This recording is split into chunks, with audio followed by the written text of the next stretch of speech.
அனைவருக்கும் வணக்கம். நான் உங்கள் ஐயனார். தொடர்ந்து நடைபெறக்கூடிய தேர்தல்களில் வாக்கு சதவீதம் என்பது குறைந்து கொண்டே வருகிறது. இது மோடிக்கு விழப்போகும் மிகப்பெரிய ஒரு அடியா அப்படின்ற கேள்வி எழுந்திருக்கு.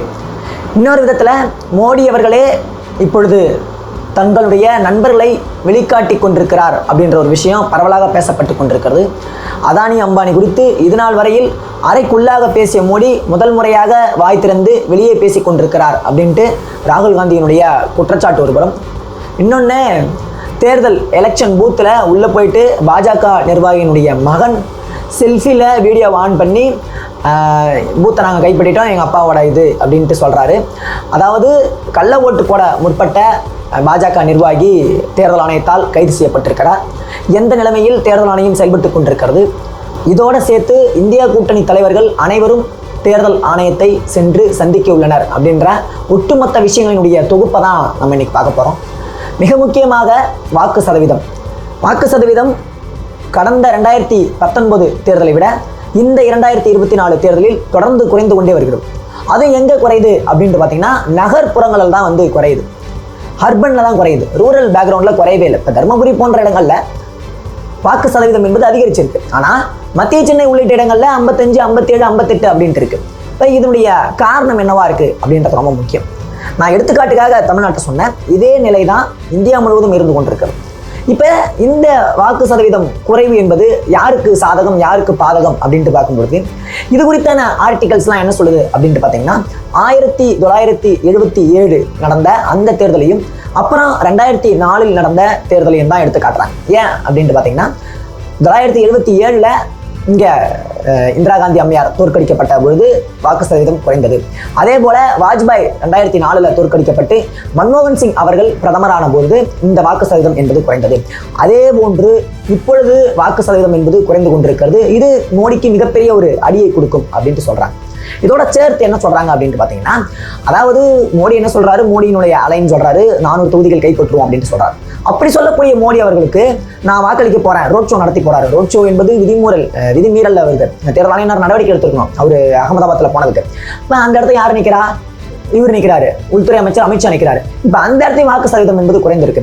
அதாவது மோடியை பார்க்க வரக்கூடிய மக்கள் அப்படின்ட்டு சொன்னா, இல்லை உற்சாகத்தில் இருக்கக்கூடிய மக்கள் அப்படின்னு சொன்னா, உற்சாகத்தோடு வாக்களிக்கணும்னா அந்த இடத்துல நேரம் அதிகப்படியான பர்சன்டேஜை காமிச்சிருக்கணும். மோடியின் மீது நம்பிக்கை கொண்டு, அமித்ஷாவின் மீது நம்பிக்கை கொண்டு நாங்கள் வாக்களிக்க செல்கிறோம் அப்படின்ட்டு அவங்க சொல்லணும். ஆனால் அதை அவங்க பண்ணலை. எதன் காரணமாக பண்ணலை அப்படின்ற ஒரு கேள்வி இருந்து கொண்டிருக்கிறதுல. அப்போ இது எதனை காட்டுகிறது அப்படின்னு பார்த்தா மோடியினுடைய சர்க்கிள்களை காட்டுகிறது. மோடி அவர்கள் இந்த 10 ஆண்டு காலத்தில் நல்லது செஞ்சிருந்தாருன்னா, இங்கே இருக்கக்கூடிய மக்களுக்கு மேன்மையை ஏற்படுத்தியிருந்தாருன்னா மக்கள் உற்சாகமாக சென்று வாக்களித்திருப்பார்கள். நம்பிக்கையின்மையின் காரணமாக தான் வாக்களிக்கு வரமாட்டாங்க அப்படின்றதான் தேர்தல் பாயிண்ட் ஆஃப் வியூவில் பார்க்கப்படக்கூடியது. யாரு கூட்டு போட்டு என்ன போகுது அப்படின்ற ஒரு சலிப்பு. அந்த சலிப்பு எப்போ வரும்னா, இத்தனை ஆண்டு காலத்தில் நம்ம அனுபவிச்சோம்ல, அப்பதான் வரும். ஏன்பா எல்லாம் வந்தா ஊழல் பண்றான், எல்லாம் வந்தா கொள்ளடிக்கிறான் அப்படின்ற ஒரு சலிப்பு. யார் வந்தா நமக்கு என்ன ஆக போகுது, நம்முடைய மாற்றம் என்ன ஆக போகுது அப்படின்ற அரசியல் புரிதல் அற்ற பேச்சு அப்படின்றத நான் சொல்லுவேன். ஏன்னா யார் வராங்க யார் வரக்கூடாது அப்படின்றத தீர்மானிக்கிறது நம்ம தான். அப்ப நமக்கு தேவையானதை யார் கொடுக்குறாங்க அப்படின்றவங்களுக்கு தான் நம்ம வாக்களிக்க முடியும். நம்மளுடைய கொள்கை என்ன அப்படின்றத நம்ம ஒட்டுமொத்தமாக உணர வேண்டும். இப்போ இந்த உணர்தலின்மையின் காரணமா என்ன ஆகுது அப்படின்ட்டு பார்த்தீங்கன்னா, இந்த பக்கம் மோடிக்கு சரிவு ஏற்பட்டு கொண்டிருக்கிறது அப்படின்றதான் வாக்கு பர்சன்டேஜ் சொல்லக்கூடியதா இருக்கு. இப்போ இந்த நிலையில மோடி என்ன சொல்றாரு, இப்போ முதல் கட்ட தேர்தலில் ஒரு மாதிரி பேசுறாரு, இந்தியாவினுடைய பெருமையை சொல்றாரு, பொருளாதாரத்தை பற்றி பேசுறாரு. 2ஆம் கட்ட தேர்தலில் அவர் என்ன பண்றாரு, காங்கிரஸை விமர்சிக்கிறார். காங்கிரஸ் ராகுல் காந்தி இப்படி ஆனா என்ன ஆகும், அப்படி ஆனா என்ன ஆகும் அப்படின்ட்டு முஸ்லீம்களை குறித்து பேசுறாரு.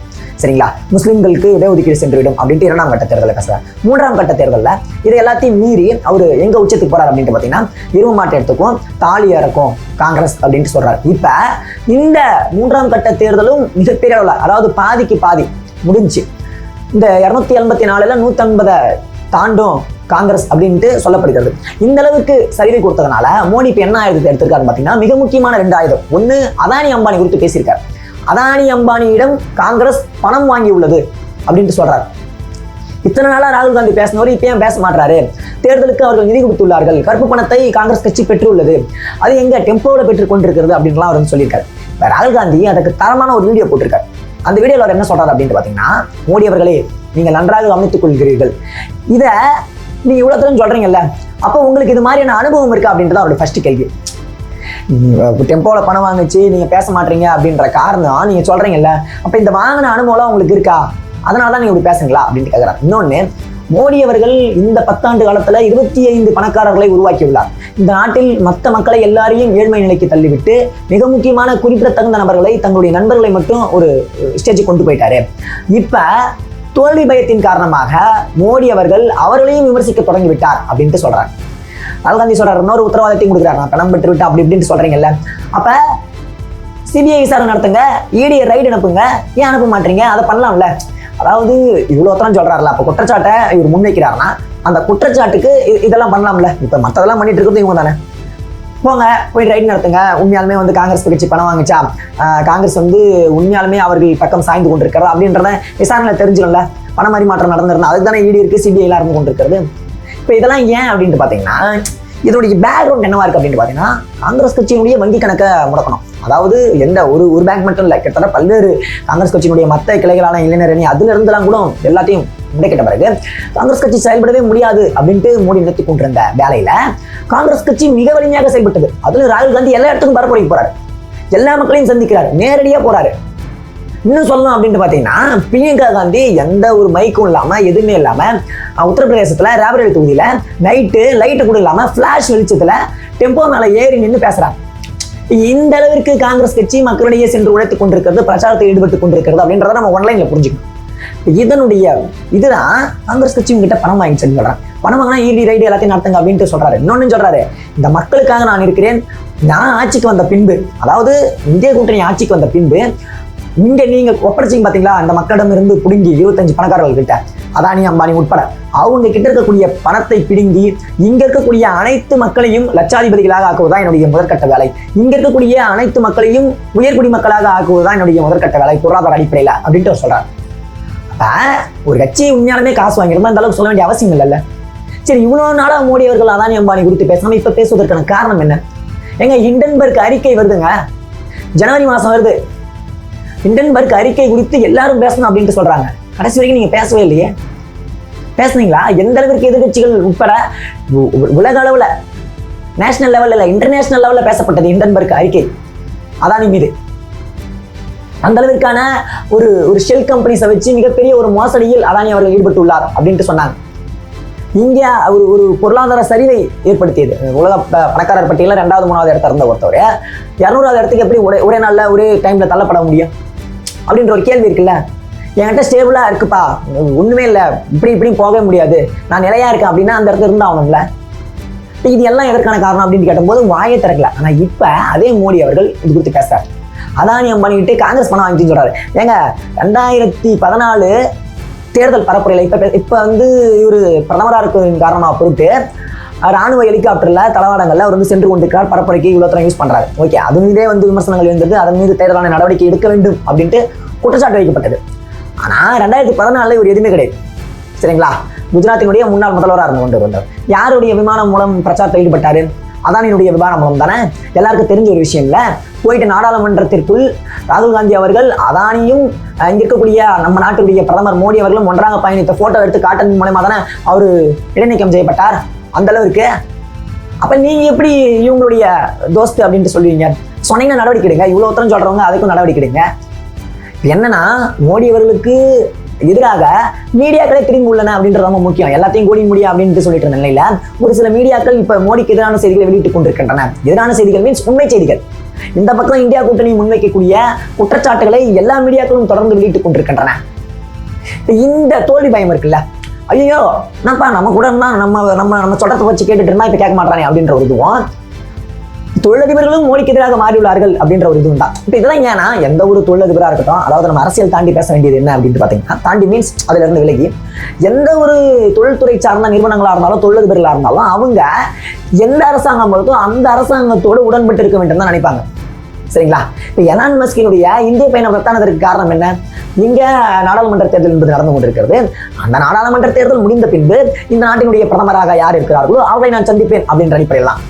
சரிங்களா? இதுதான் ஒரு கான்செப்ட். அது வந்து மோடி வரமாட்டாரு, ராகுல் காந்தி மீட் பண்றதுக்காக தான் அப்படி பேசுறாங்க. ஓகே, ஆனா இந்திய நாட்டினுடைய பிரதமரா யார் வரப்போறாங்களோ அது குறித்து இங்க நடக்கக்கூடிய உடன்படிக்கைகளா இருக்கட்டும் இல்ல பொருளாதார கொள்கைகளா இருக்கட்டும் எல்லாத்தையும் அவங்க கிட்ட பேசிக்கலாம் அப்படின்ட்டு வருவார். இப்ப இதன் காரணமா எந்த அரசு வருகிறதோ அந்த அரசுக்கு ஆதரவாக செயல்பட வேண்டும் அப்படின்றா யாரா இருந்தாலும் அதான் நினைப்பாங்க.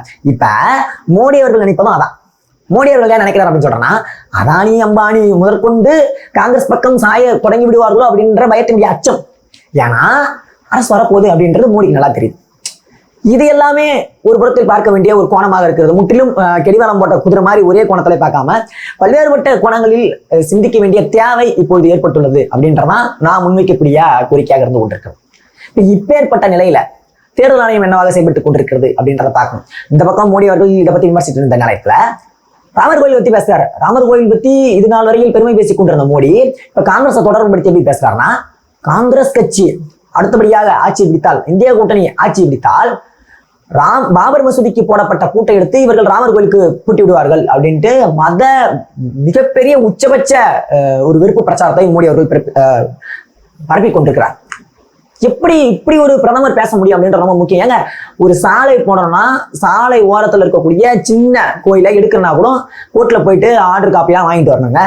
இந்த மாதிரி ஆக்கிரமிப்பில் கட்டப்பட்டுள்ள கோயில் அப்படின்ற அடிப்படையில் அது எந்த ஒரு மத வழிபாட்டு தலமா கூட இருக்கலாம். கோயில் சார்ந்து இல்லாம நீங்க தேவாலயங்களா இருக்கட்டும் இல்ல மசூதிகளா இருக்கட்டும் எதோ நாளும்.